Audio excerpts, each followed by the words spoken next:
Hi students, many of you know me, but some of you don't. I'm Mr. Potts. I'm the 8th grade math teacher for the Gold team. And what Mr. Lahaz and I will be doing is we'll be doing a new thing called flipping the classroom, where the intention is that at home you actually go home and watch these videos and kind of learn the material there. And then as you come to class, that'll give you the opportunity to work the problems out in class with Mr. Lahaz and myself around, and to go on to extensions and get any help that you need. And so really your only assignment at night will be to listen to these lessons. And I can't think of a better thing to do at night than to sit around, have me at your house with you talking about math and bacon. And so I look forward to it. I hope you look forward to it. And the first lesson is on its way. This is section 6.2, and it's over solving multi-step linear inequalities. Now, with the multi-steps, it's really just the same thing that we did in section 6.1, but there's going to be more steps to it. But remember, still, the only time you will switch the inequality around is when you multiply or divide by a negative number. And so pay attention to your steps, pay attention to what you're doing as you manipulate the problem. And remember, the only time to change the inequality is if you multiply or divide both sides by a negative number. Now, if you start to feel like you're understanding the information really well, turn to page 343 in your book and do problems 32 and 36. If you can do those two problems, that will show Mr. Lahaz and myself that you have the understanding that is necessary to go right to the homework and not listen to any kind of reteaching lessons or anything like that. And so feel free, if you feel like you understand the information, to go on again to page 343, problems 32 and 36. Okay, and the problem that we're going to be solving today is going to involve negative 3x plus 1 is less than or equal to 22. Just like we've done before, the first thing we're going to do, we're going to subtract 1 from both sides. Notice that when we subtract 1 from both sides, no big deal. The inequality stays the same. Now, when I divide by negative 3, though, that's that red flag. That's when we need to make sure that when we go through and do our math, we switch the inequality. So when we flip it around, it actually becomes x is greater than or equal to negative 7. Don't forget our graphs here. We want to focus on that point negative 7. We want to put the numbers around it. We want to put our circle.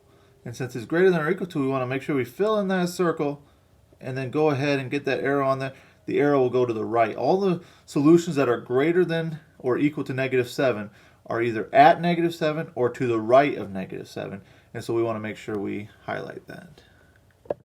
All right, for our next problem, you're going to notice that we have variables on both sides of the inequality. You're going to want to get rid of the variable on one of the sides. It does not matter what side you start with.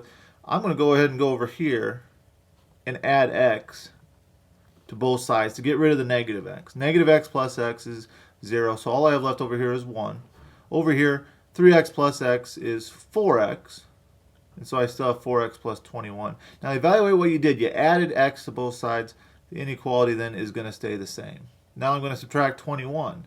Now be careful. Some people think that because you get negative 20 here, that means you change the inequality. All you did was subtract the 21 on both sides, so you still have less than. Now to get rid of to get the x all by itself, I'm going to divide by 4. I do that on both sides. Again, yes, you're going to get a negative answer, but evaluate. What did you do? You divided by 4. When you divide by a positive number, the inequality stays the same. And so throughout this problem, our inequality stays the same.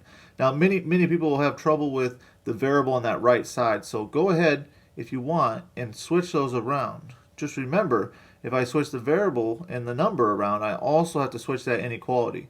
Here, the mouth is open towards the x, and so when I write my final answer, the mouth should be open towards the x. As I graph that, recall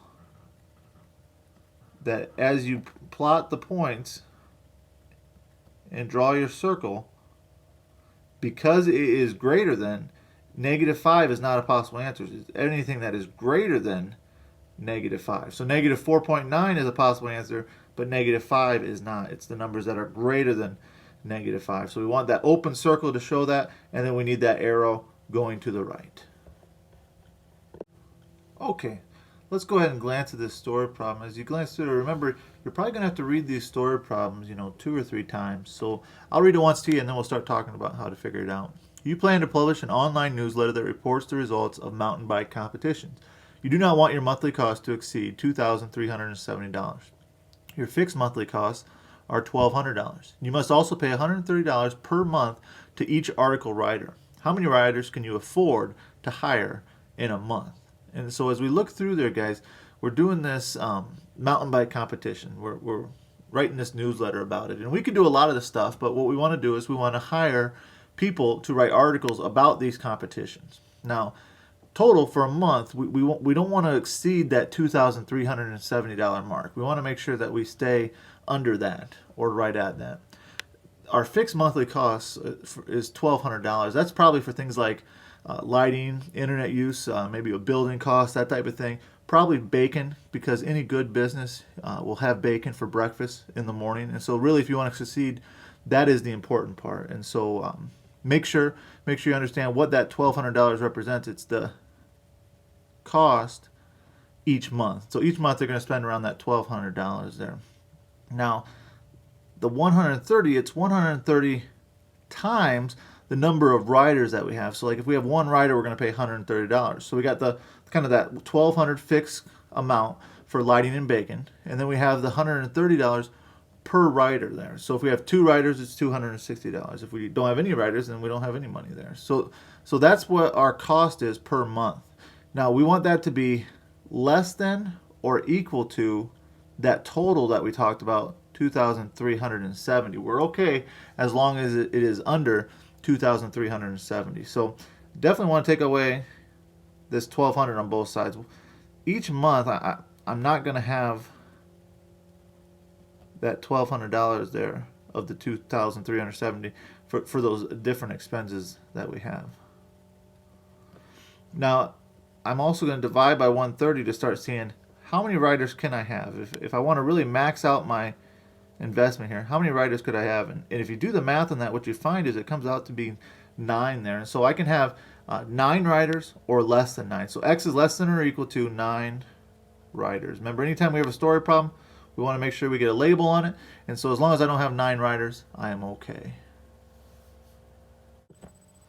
So that was lesson 6.2 over solving multi-step linear inequalities. I hope you enjoyed the lesson and understand the material. If you don't understand it, that's okay. We'll take care of those questions in class. And so remember, a mobile home with a flat tire is just a home.